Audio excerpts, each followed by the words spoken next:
out too early.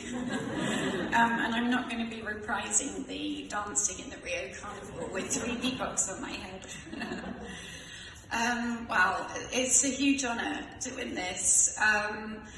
The last 2 winners of this were huge heroes of mine, Christina Lamb and Tina Brown, also to stand here following Kathy Newman, Beth Rigby, Sam, who, if you have not seen her astonishing interview with the rapist, you must see it. I can't think of anything that has been more powerful over the last year that I've watched.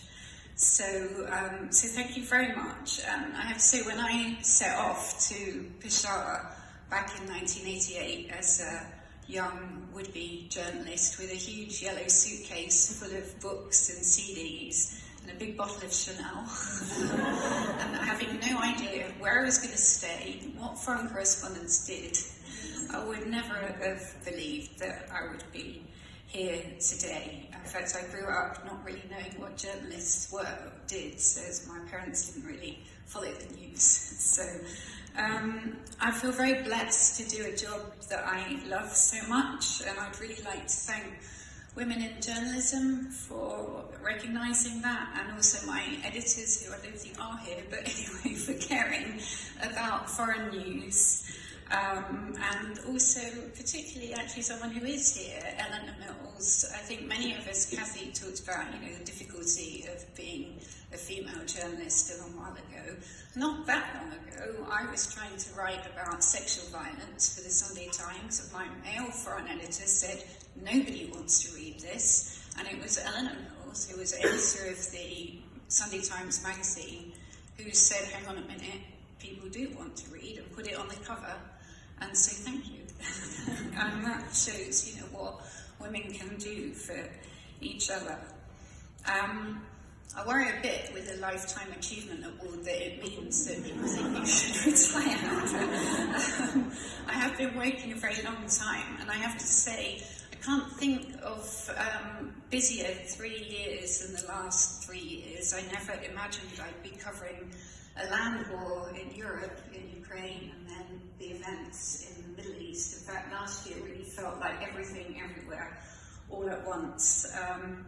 And I never thought that we would be witnessing such slaughter of women and children as we've seen in Gaza without anybody doing anything. And I did not imagine that we would be in 2025 when there would be a country in the world where girls cannot go to school or university, and women cannot work, and apparently not even appear at a window, and yet there seems to be very little outrage. As a war correspondent, I've always focused very much on what happens to women in war, both as unsung heroes, holding things together as all hell is falling apart around them, but also courageous individuals like Malala, trying to fight for girls to go to school, but also the dark side, the use of sexual violence against women, which seems to be happening more and more. When I started out as a war correspondent, there were very few women, and it's wonderful to see how that's changed. I've actually been in places in the last couple of years where sometimes we're in the majority, which is incredible, and that, I believe, has seen a change in how the coverage has evolved, because I think women focus much more on what I think is the more important story, which is the human cost of war, and a bit less on the bang-bang. Like many colleagues here, I went into this job because I wanted or hoped to make a difference. And sometimes that's felt hard in recent times because it feels like it's really hard to make people care. But there are good news stories. It was amazing to see Assad suddenly fall after all these years. And rather than sink into despondency about not being able to change things, I think that it means that what we do is all the more important in these dark times. People need reporting on the ground.